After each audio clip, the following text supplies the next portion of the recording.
Welcome back to the EFA podcast. I'm Drew. I'm here with Matthias. Hello. Today we're pretty much just gonna do our season review. So we're gonna go back to our very first episode that we had, where we predicted all the records and everything. So we're just gonna pretty much talk about that.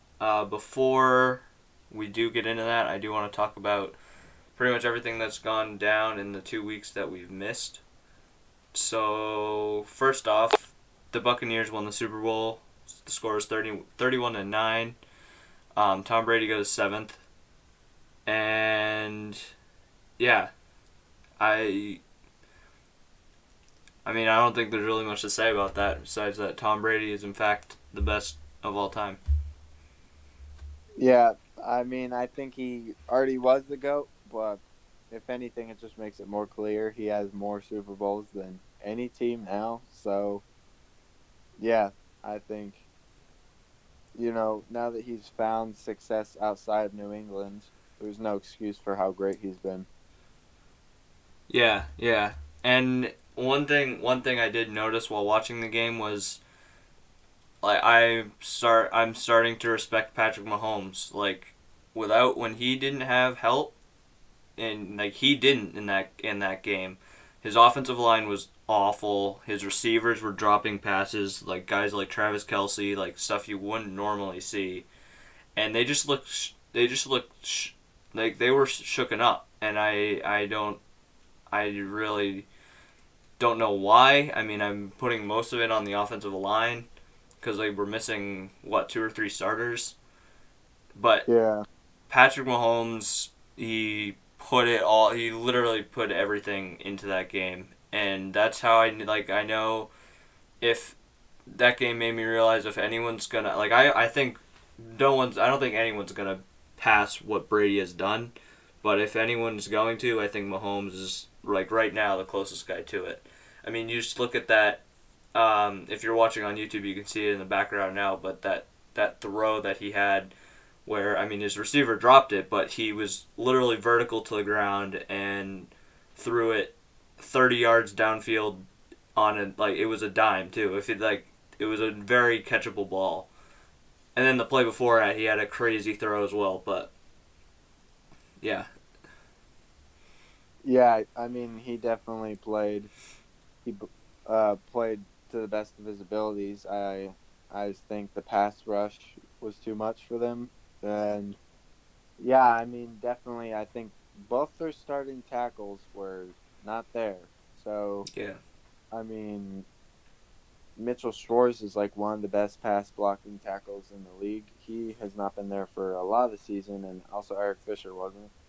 I think that it was just kind of a bad luck season for at the very end is what I mean yeah, for them because they just ended up not matching up very well with all the injuries that they had ended up that had ended up stacking up over the year. yeah, yeah. Um, yeah. So pretty much to sum it up, Brady goes seventh, and that is that's really about it. And then other stuff that's been going on. I mean, following the huge Jared Goff, Matthew Stafford trade, which we talked about in the last episode. Carson Wentz got traded to the Colts for what is it? It was a 2022 second, which can turn into a first with like if Wentz plays 75% of snaps or 70% and makes the Colts make the playoffs, and in If 2022 uh, 2021 third, I believe, right? yeah, yeah, yeah, So I mean, I think Indianapolis won that trade. I mean, this it's kind of getting to the point where you want to give up the first round pick because if you don't, then you kind of really wasted the trade. Like you know, you're it's a conditional pick, so it it can turn into a first if Wentz does well. So if you're giving away a second, then it really means that Wentz didn't play due to injury or he was awful. again this year. So you're rooting for the first round pick, and it's a weird situation, but in a way, like that you want to get rid of the first. But I really think that Carson Wentz is going to be able to turn things around. I like the fit in that offense. I think Frank Reich is going to do something, like he's going to be able to do something with Wentz that Doug Peterson never could. Um, yeah, I think he's finally getting well. I mean, in Philly there was weapons, not like Nelson Aguilar was Alshon Jeffrey had his moments. Zach Ertz was good, and now he has a better wide receiving core. And if they can get someone in the draft or in free agency, um, maybe even re-sign T.Y. Hilton. I don't know. I think that's maybe out of the picture, but you have Michael Pittman, who proved himself to be pretty good last year, and I mean the offensive line is one of the best in the league. So I think Carson Wentz is in a he's set up to succeed right now. Uh, the interior of the offensive line is pretty set, but Costanzo retired. I think they need to bring in some kind of help at the left tackle. Yeah, And then I think that the offense could definitely be special. If one thing I feel like is forgotten a lot is the Colts have done a fantastic job with managing their cap. They're this good, and they still have, like, if you restructure a tiny bit and cut maybe a few people, like around 50 million, I yeah, think is around what they could have. So they could go all in this season if they really think that they can do it with Wentz. Um, yeah, I definitely think though that their priority should be the defense was fantastic last year. Let's get him like a franchise left tackle and a couple good receivers to pair with Michael Pittman, and the running game's already pretty set. And I think that they could maybe even improve on this last year they had and make a deeper playoff run. yeah. I think they definitely could. I think they could be one of the scarier teams in the league next year. And again, it really similar to what we talked about all this season with Phillip Rivers. Is it really comes down to quarterback play because they have the team. It just comes down to whether they really have two inconsistent quarterbacks in a row. With Rivers he's good, not never really been that championship caliber guy. And now Carson Wentz comes in, who looked like he could be a championship caliber quarterback in 2017 before the ACL injury. I think it was an ACL at least. But now after that, it just kind of went downhill from there. And yeah, Yeah, go ahead, go ahead. I mean, I think with Indianapolis, their team is so good.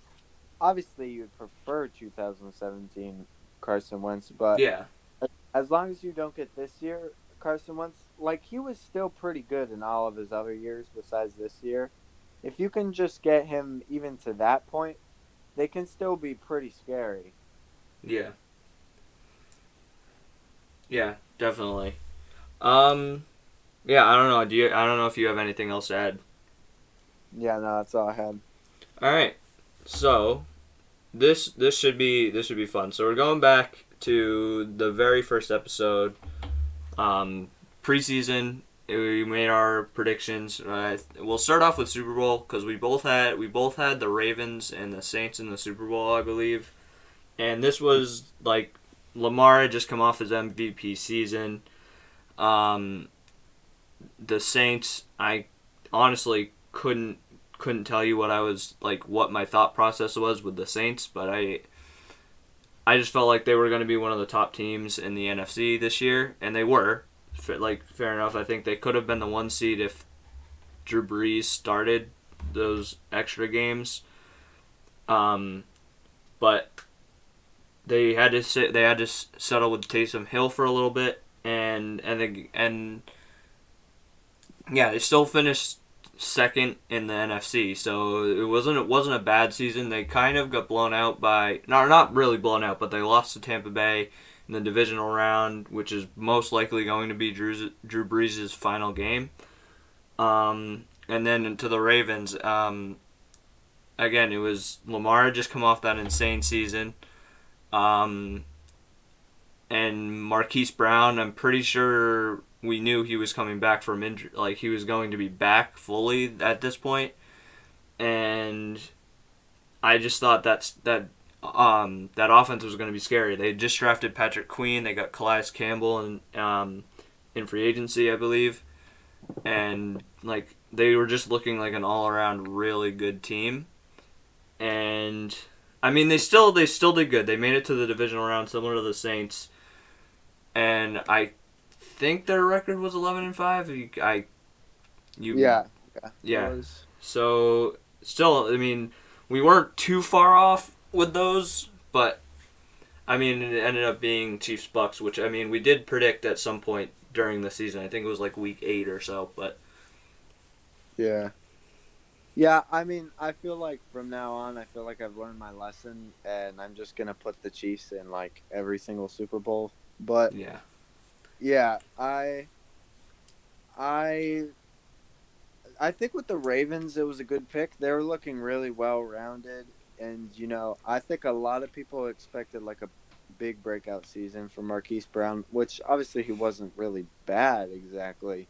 He was probably still their one of their at least best receivers, yeah, and I just think their defense was great, and they had a pretty easy schedule, or at least a fairly average one, yeah, and so yeah, I thought that they would be doing really well for themselves this year, and obviously they still made it to the postseason, got to the divisional. But I mean, I guess I just had higher expectations. I think that they like I think with what happened throughout the course of the season, though, they still did pretty well when all is said is done. And with the Saints, also again, it's just another well-rounded team. I think maybe you might have expected Drew Brees to be a little bit more clutch, I guess, a little bit more good in the big time games.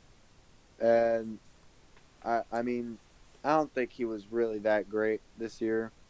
Which I mean, not every QB is Tom Brady. He's very at this point he's very old for a QB, so yeah, I mean it makes sense. And I just think that yeah, there are two pretty well-rounded teams with each a couple minorly disappointing players that just ended up not being quite as good as I expected, yeah, quite as dominant. yeah. I mean, just to kind of like move on, I guess, like kind of ease into I guess our record predictions. We both had the Ravens winning the AFC North. You had them at 13-3. I had them at 14-2. Again, didn't really go that direction. Steelers ended up winning at 12-4, I believe, which I wasn't very high on the Steelers. Apparently, I had them at 7-9, and you had them at 11-5. So I Yeah, honestly like now this being like 7 or 8 months later, um, maybe even longer actually. But I can't exactly remember my entire thought process on this, but I do. Yeah, I can't exactly remember what I was thinking with the Steelers at 7-9. So, yeah, I was just kind of thinking that they're a good organization and that they'd be, pretty consistent throughout the year, which even with that, I guess I was very wrong because they were very inconsistent and obviously they were really good throughout the first half of the year. But I just think that, yeah, I expected them to have a pretty good season because, again, they just had pretty good overall roster talent and a veteran at QB. Um, I think that the year before they went like 8-8 without Ben Roethlisberger. yeah, So I expected them to only improve from there, and technically they did, but like the end of season meltdown still leaves like a sour taste in your mouth. They weren't very looked like a completely different and not very good team down the stretch. So Yeah, and while we're on the topic of the AFC North, I just want to we all know Juju said what was it like the week before the wild card game against the Browns. He said, "Oh, the Browns are the Browns. There's still nameless gray faces."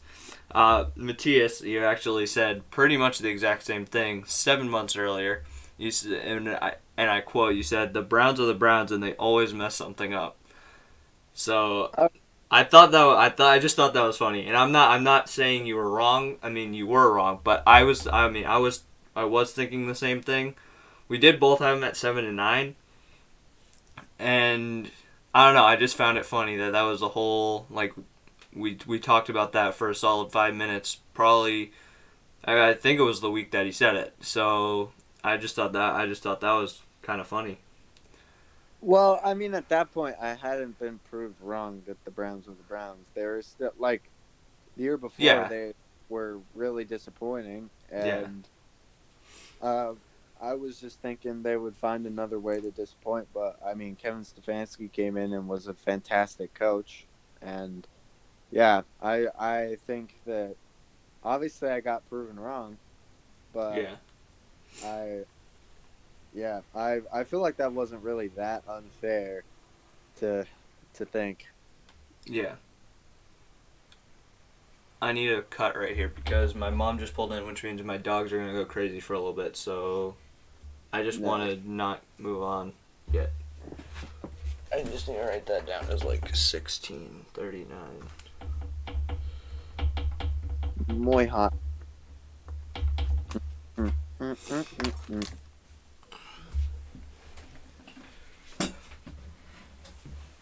We were talking about the Pearl Harbor and those days. False alarm. Uh, It wasn't my mom. okay. All right. So we could keep going. Yeah. Alrighty. Hold on. Wait.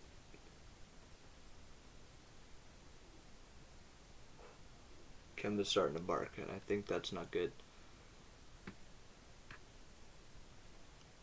Oh, I don't have that much homework. Neither do I now that I think about it. I think I just have the history thing, which I'm just gonna try and write as little as possible and hope that he just doesn't read it and just gives me an A for doing it. A for effort. Yep. All right. I'm starting. Okay. 3, 2, 1. Yeah, and moving on to the AFC West, we both had the Chiefs winning it, which I mean, I don't really want to go too far into this because we both had them at 12-4, and they won the division. So it's not like I don't want to go too in depth on this because for time purposes, but I mean, obviously the Chiefs they were the clear cut best team in the AFC West. Um, yeah, that's pretty much it. We both had them in second place on the in the AFC, which again with the Ravens season the year before it wouldn't have surprised me, but Chiefs ended up winning the AFC, but we both had them winning the AFC West, so I think that was kind of a no brainer there. Yeah, but I actually also had the Broncos at 9-7 making the playoffs. Yeah, I just I was very off there. I just thought Drew Lock. I think we had seen like with Mahomes and Lamar, we had seen second year QBs breaking out a lot recently. So I thought Drew Lock would be similar and that he'd put up maybe not an MVP season, but like a very good season that with the offensive pieces around him, they could just play really well. But it ended up that they sucked and he was not well. They were not good, and he was not good either. And yeah, I guess looking back on it now, I feel pretty stupid for that pick. But yeah. I had the Broncos at 10-6, and I was all in on the Broncos. Like they were my Super Bowl dark horse team. I think, yeah, I had him making the playoffs. I was all in. I loved their draft. KJ Hamler and Jerry Jeudy. Like I thought that was great. They finally now they have a three wide receivers that are going to be deadly. Cortland Sutton ended up getting hurt in week 1 or 2, and Drew Lock got hurt in week 2. So that was like another like I'm pretty sure it was a throwing shoulder too. So whether that actually affected his play later on in the season, I don't know. But Cortland Sutton was out for the year, and he's clearly the best wide receiver on that team. At least Jerry Jeudy hadn't proved himself yet. And yeah, I just really thought, like, I mean, I love Noah Fant. I just thought their offense was going to be so explosive, and I really thought that they were going to be able to do something with that. But I mean, I'm really hoping that they take a chance on Drew Lock one more time with a healthy wide receiver core and a healthy offense, and maybe we get to see that again next year. But who knows? Yeah, I'd be nice to see them run it back with Drew Lock, but also like they've been in the Deshaun Watson rumors, and if Deshaun Watson is available for that team, I think they're Super Bowl contenders. Yeah, I would take that over Drew Lock, just yeah, one personally. hundred percent. The sure thing, obviously. Yeah. Um. Yeah. So AFC South was an interesting one to say the least. Um. So I had the Texans at 12-4, winning the division, and I don't know what I was on. I don't know what made me say that. Like Hopkins had already been traded. Um, I don't know if Brandon Cooks was with them at this point or if that happened later on, but I don't know. I don't know why I have him at 12-4. I just believed in Deshaun Watson. I thought maybe the defense could actually do something, which we found out was not the case. So yeah, that was very very dumb on my part. I don't know why I went with that, but I had the Titans as the 6th seed in the wild card. They went 9-7, and we both have it at 9-7. Yeah. So I mean that was kind of they've gone 9-7 or 8-8 pretty much every year for the past 5 or 6 years, and like that's their model. Like they're consistent with that. They ended up going 11-5, so they improved, but then they lost in the wild card round. So yeah, I mean I wouldn't say we were too far off with that one. We both had them making the playoffs. So yeah. Yeah, I'd say that prediction was pretty good. I also actually had the Colts at 11-5, which I wasn't that far off with there. I Yeah. think that, yeah, they were also another team. Looking back on it, I actually don't know why I thought they were going to do that well. I don't know. I thought maybe Phillip Rivers would have like a resurgence here or something, but Yeah, I had him at 8-8. I really don't think I was all in on Philip Rivers at that point, considering what did they did not make the playoffs the year before LA, right? LA did Did not. not. Yeah, they made it the 2 years before, and I don't think they did very well. So I just wasn't confident that that was actually going to work. And I mean, it did, and it didn't at the same time. I mean, he had games where he looked like prime Philip Rivers, and then he had games where he was throwing 2 or 3 interceptions and didn't know what he was doing.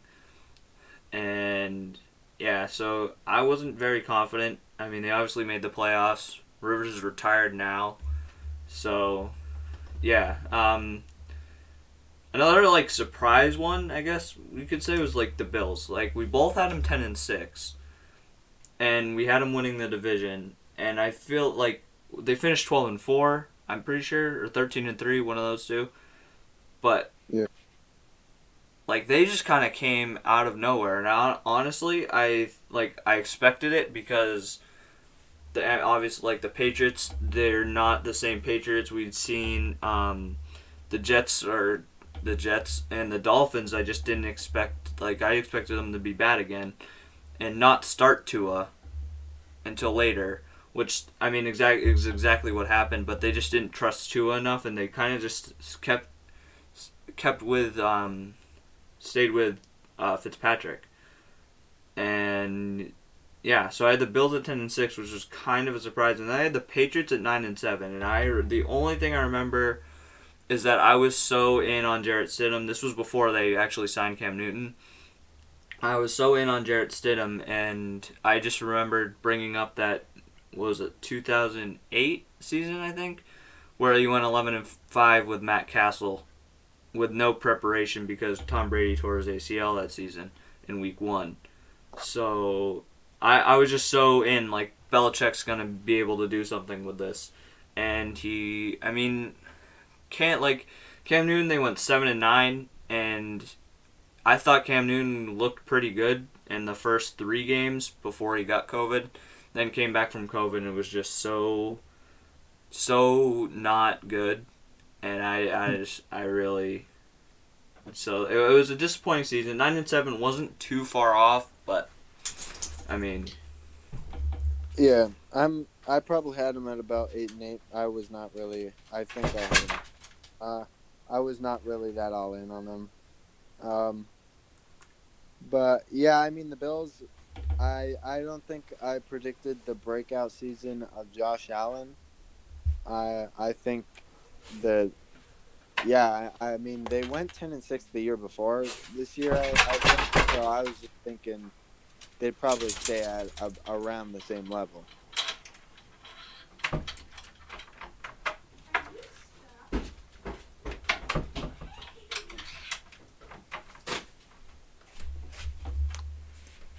I'm assuming you heard all of that, right? Yeah. Yeah, okay, just start over from just start over from Patriots. Yeah, so I probably had the Patriots at around 8-8. I think that I was not really all in on Stidham. When you look at their skill position players, they're not doing very well right now. But yeah, so I just didn't think they'd do incredible, and they didn't do that great. But I also for the Bills, I just really did not see the breakout season of Josh Allen. I thought they'd sit around the same level. I think they had gone 10-6 the year before. And yeah, I thought that really they would keep with the mentality they had of the tough defense and the offense that, just kind of, I don't know, it almost felt like scrappy in a way. But yeah, the Josh Allen broke out and was one of the best QBs this year. And I think that yeah, I guess I just really did not see that coming. Yeah, I didn't either.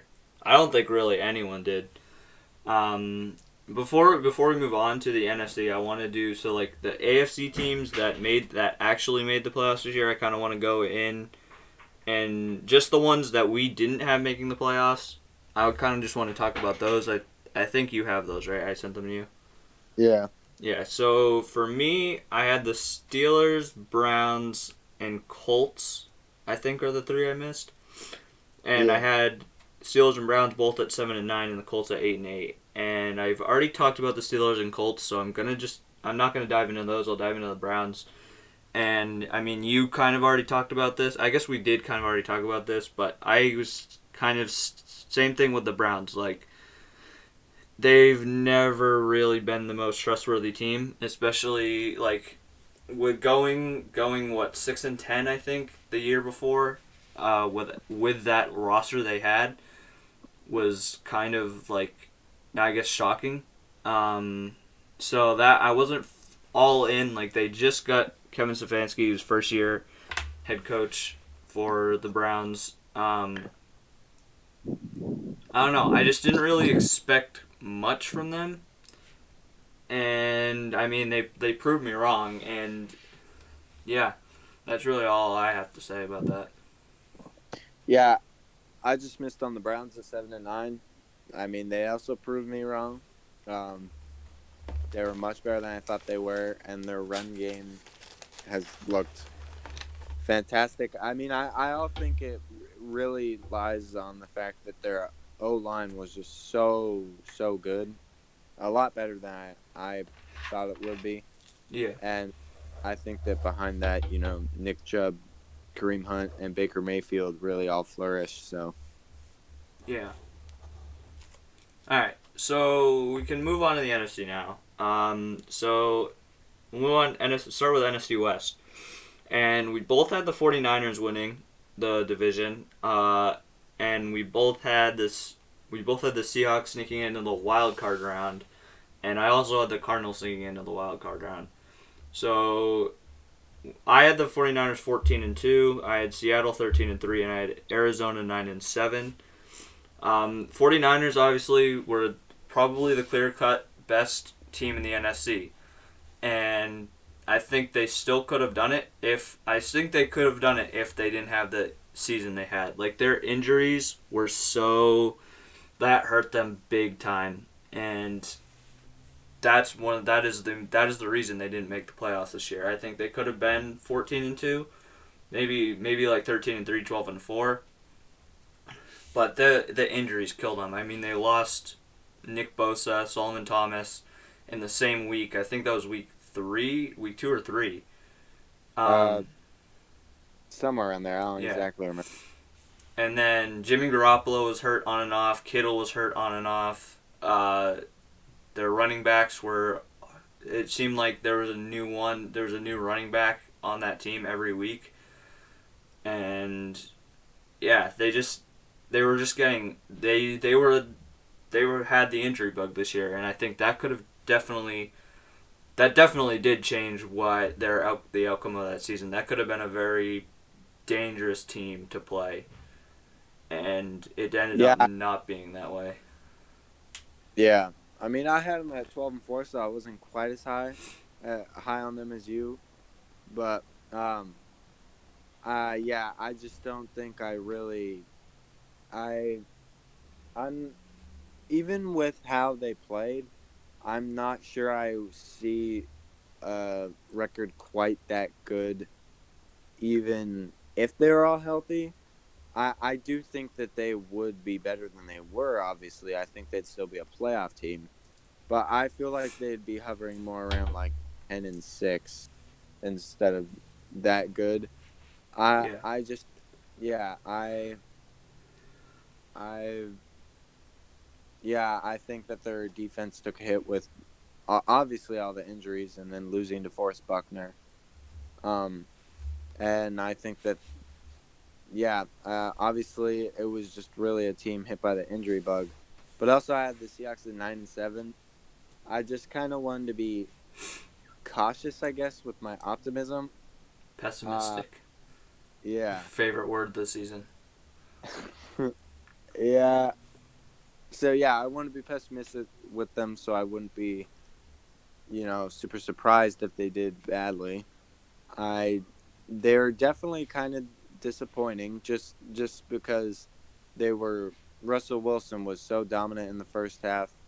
Everything was clicking and they looked like Super Bowl contenders. But at the end, obviously they were beaten by the Rams, and I just Oh my yeah fucking I god! What?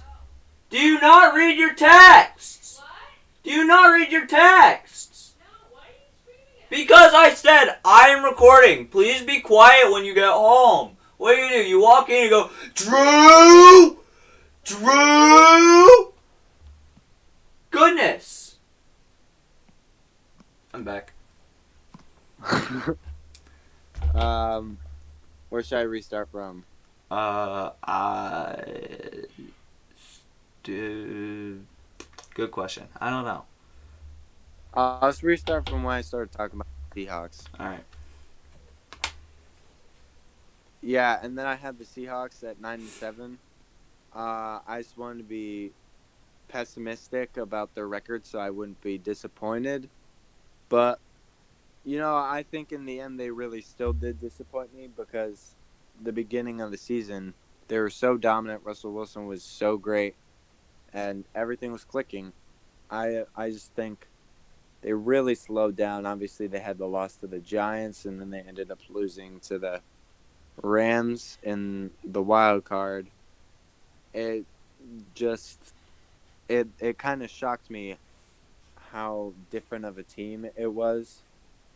I Yeah, and I think that it's I don't really know what to expect looking forward for them, and I just feel like definitely 9-7 was a little too low. I guess they obviously had Russell Wilson, and their defense didn't look that bad. I just I am disappointed by them a lot. I guess in the postseason recently. Yeah, I had them at 13-3, and I again couldn't tell you what I was thinking, like my exact thoughts for this. I do know that like they looked like a good team. They drafted pretty poorly, at least at at the time that we recorded that. Like we thought it was going to be a poor draft. I think Jordan Brooks ended up working out a little bit. He wasn't fantastic, and he plays like the exact same role as Bobby Wagner does in the Yeah, defense. But yeah, I don't think he was like a bust or anything, yeah, or looked like a bust. I mean, yeah. I don't. Yeah, I don't really know. I did have the Cardinals also making the playoffs, like I mentioned. They had them at 9-7. And I believe I think they won like 5-11 or 6-10 last year. And I thought they traded for DeAndre Hopkins, and I thought Kyler Murray, DeAndre Hopkins was going to be one of the best QB wide receiver duos in the league, which it was. Um, Obviously, the Hail Murray was probably the play of the year, um, and yeah, I just really expected them to go to like do something with that. And they were also another one of my like similar to the Broncos. I really thought they could do something in the playoffs and like scare some teams, but they didn't make the playoffs. I think they went 7-9 or 8-8. Um, so yeah, it was kind of disappointing watching them because they had times where they looked like they could be a Super Bowl contender, and then there were times where they looked like they were one of the worst teams in the league. Not necessarily the worst, but I would say bottom 10. And yeah, it was kind of disappointing. yeah, I mean, I think they end up going 8-8. I think Kyler Murray lived up to the expectations put on him in the beginning of the season easily, probably even surpassed them. But then he just didn't look 100%, which I know we've said like 100 times, but he didn't look 100%. And I think they started off like 5-2 or 5-3 or something, and then they Yeah. just collapsed. Um, I think I really bought into them when they beat the Seahawks. I think for the first time, Yeah. uh, but then they obviously had the insane play against the Bills, and then just kind of fell off and didn't really look like the same kind of team, the same like contender level team. Yeah. Yeah. Moving on to the NFC North. Packers. The only two like playoff teams that you had the Packers and Vikings in the playoffs. So I just had the Packers. I had the Packers at 10-6, and again, another. I really couldn't tell you why I just had this, but I don't know. Like, yeah, I mean they're the Packers. I think they won 11-5 or 12-4 or something last year. And I just think they were gonna regress because I didn't think they drafted Jordan Love, and I didn't think Aaron Rodgers would react the way that he did and go off for an MVP type season, and which is like that's exactly what he did. And obviously they went 13-3, I think, and they were almost made it to the Super Bowl. So I really don't know. I mean, 10-6 wasn't a terrible prediction. Like it was still, I from based off like my records, I had them in as a 3 seed. So yeah, and then the Vikings I had at 8-8, and I think they finished 7-9, and I really didn't have like they lost their what could be their best receiver, Stephon Diggs. You could argue Adam Thielen was better. Um, and Kirk Cousins is not the best quarterback to have. So I don't know. I had Packers 10-6, Vikings at 8-8. Yeah, I mean, I had the Packers at 10-6 as well. I don't really know why I thought they weren't going to do quite as well as the year before. I guess I think really I was buying into what the media was saying, and if I remember right, I feel like just basically everyone was saying like the Packers are going to regress this year, Yeah. and I guess I just believed that. I wasn't really coming up with my own opinion, but then for the Vikings, I was like I did not expect their defense to just really collapse like it did. I mean, it was not pretty this year, and I thought, they always have their great defense and their offense will be fine, and that's basically what you think for them every year, and they somehow make it to the playoffs, but that just didn't happen this year, and yeah, I guess that was my thought process for them. Yeah. And then like the only one that I think it's the only one that we got everything right for was the NFC South. Um, the Saints and the Bucks both made postseason. I had Saints 12-4. You also had Saints 12-4. I had Bucks also at 12-4, and you had the Bucks at 10-6. And Saints, obviously, we already talked about, so I won't dive too deep into that. But the Bucks, I just thought, Tom Brady coming to a new team, I think he's going to prove everyone wrong.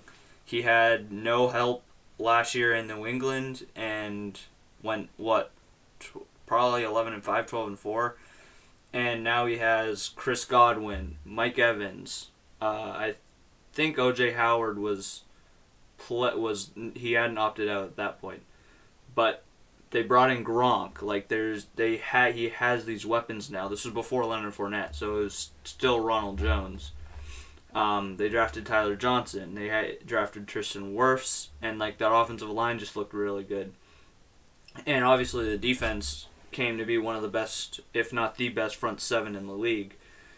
And we saw that in the Super Bowl, and I wasn't sold on them making the Super Bowl at that point, which I later was, in like week 8.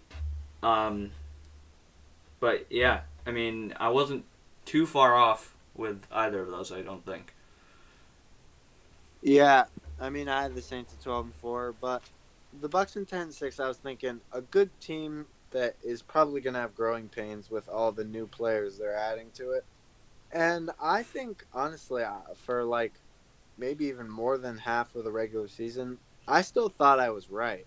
They still kind of did not look in the dominant form that they did during the playoffs. Obviously, they crushed the Packers, but I mean they got creamed by the Saints both times they played them. And They got creamed the second time. I think the first one was 7 or 10 points. I could be wrong though. Okay, well they got beat by the Saints Yeah. both times they played them. And yeah, so that was my thought process. It was just there are so many new faces. There's no way that they mesh that quickly. Like they'll have their time in the years to come, I guess, like maybe, like in the 2021 season or something. But yeah. Yeah. I mean, I kind of like the best, I guess, situation I can compare this to would be the Nets in the NBA.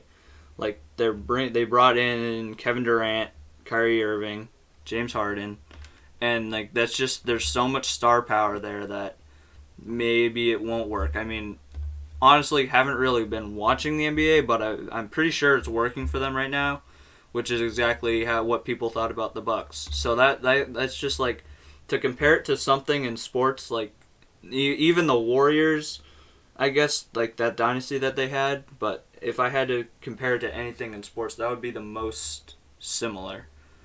And Yeah, it the Warriors dynasty is kind of similar, but I think that Clay and Steph are extremely, extremely unselfish. So yeah, yeah. Um, and then last one, the NFC East, which is the worst division which was the worst division in football this year, which I kind of thought I agreed with. I had the Cowboys winning it at 8-8, and you had the Cowboys winning it at 10-6. Yeah, I wasn't sold on anyone in the NFC East this year.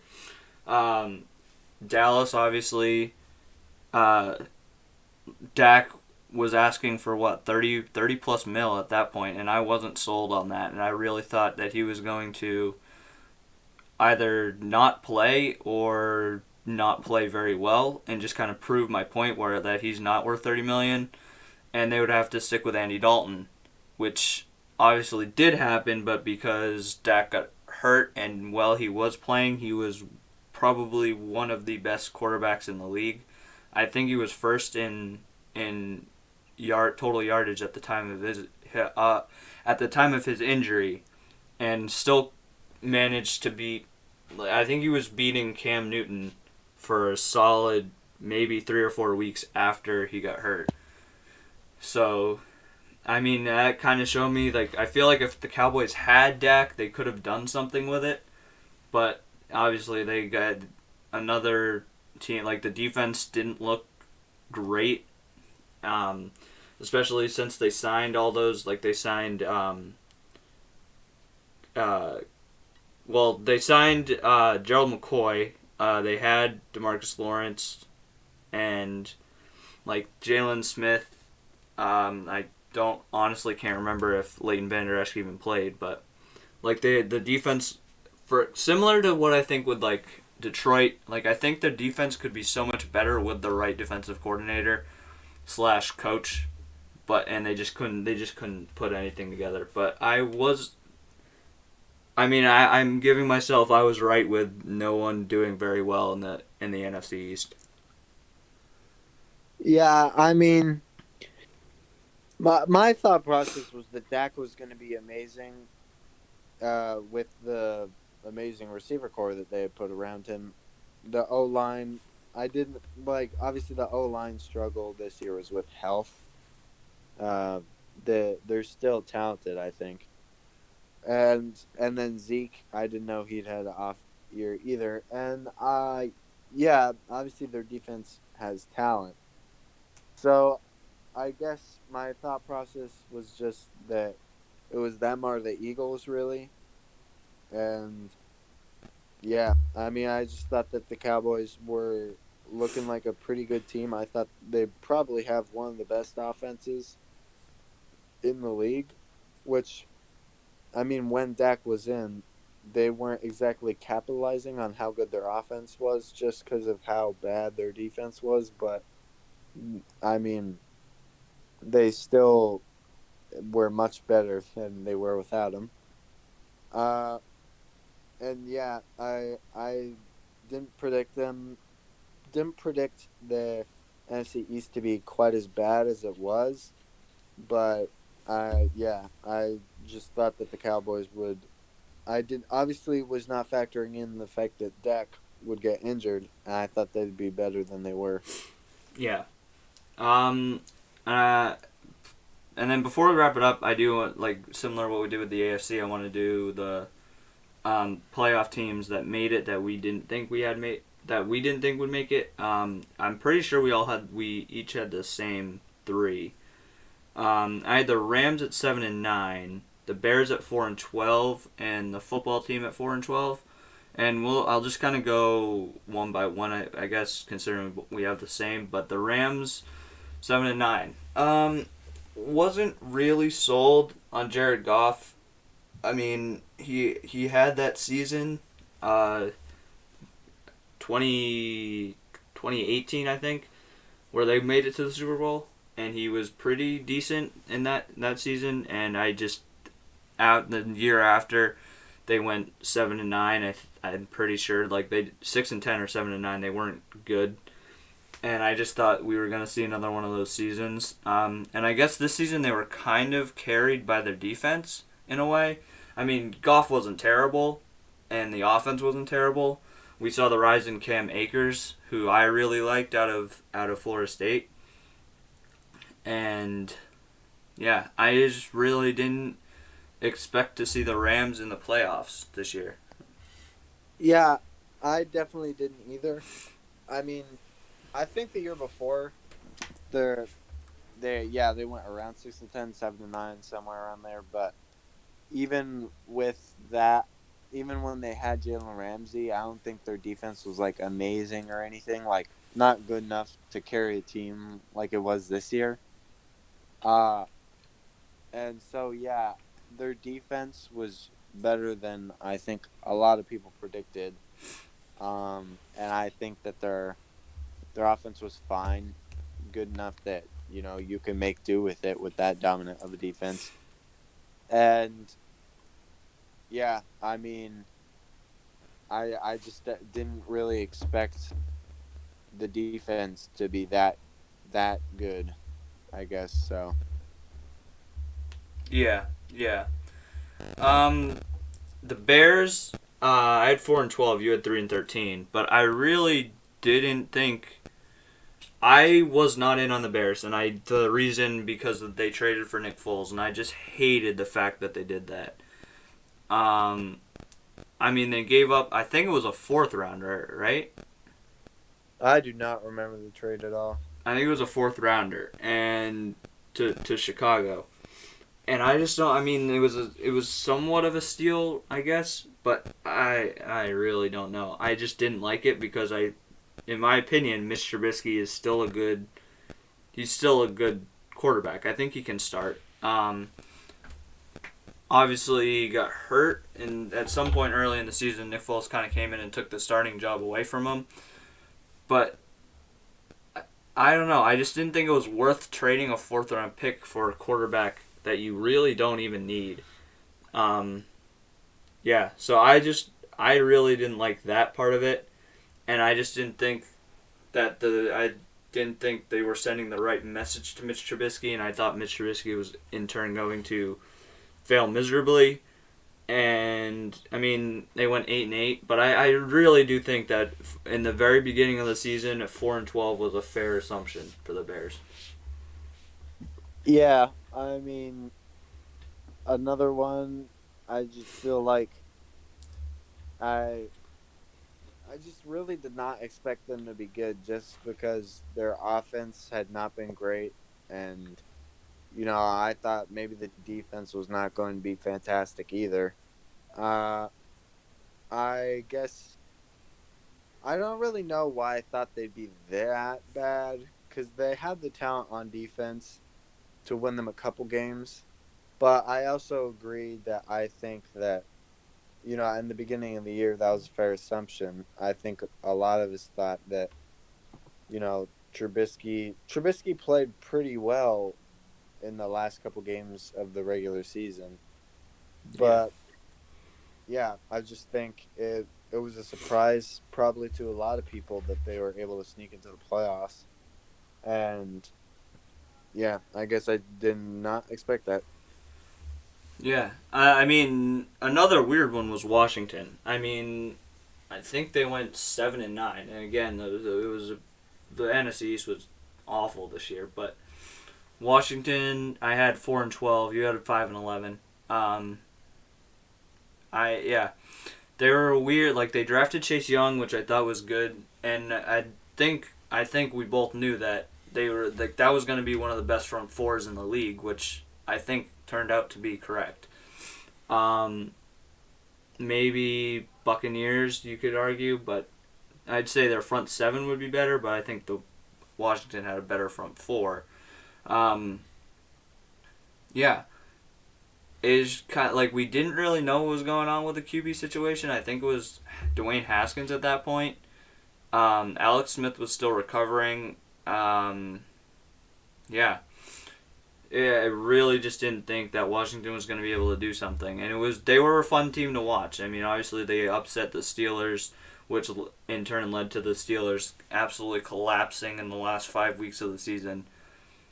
But they were fun to watch, and Alex Smith, like we've mentioned it several times over the just over this entire podcast, um, like that he played very well for what he went through. Hold on, you can't hear my sister? No. Okay, well they're distracting me. One sec, they're singing. Guys, shut up.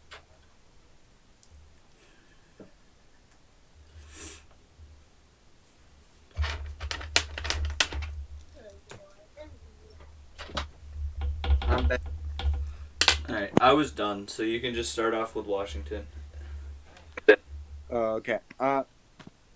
Yeah, I mean, I think the trend for me with all of the NFC teams is that they all have good to great defenses, but their offense is not that great. And I just thought that in this day and age, without a great offense, they probably couldn't make the playoffs. But I mean, the yeah, I mean the football team obviously, if they're in any other division, they wouldn't be in the playoffs. I mean, you know, they're uh, they were definitely fun to watch, and I I think a lot of us knew that their defense would be good. Maybe not quite as great as it ended up being, but yeah, I guess it's just my mistake thinking that you couldn't really make do with the subpar offense, even if you had a great defense. Yeah, definitely. Well, with that, unless you have anything else to add, I think we're good. I'm all good. Yeah, so that was our season review, I guess you could call it. It was a fun one. Now you have to wait 5 months for football to be back. But yeah. Thank you for listening. If you're on YouTube, thank you for watching. Follow us on Instagram and Twitter at efa.pod. Yeah, with that, we will see you guys next week. See you later.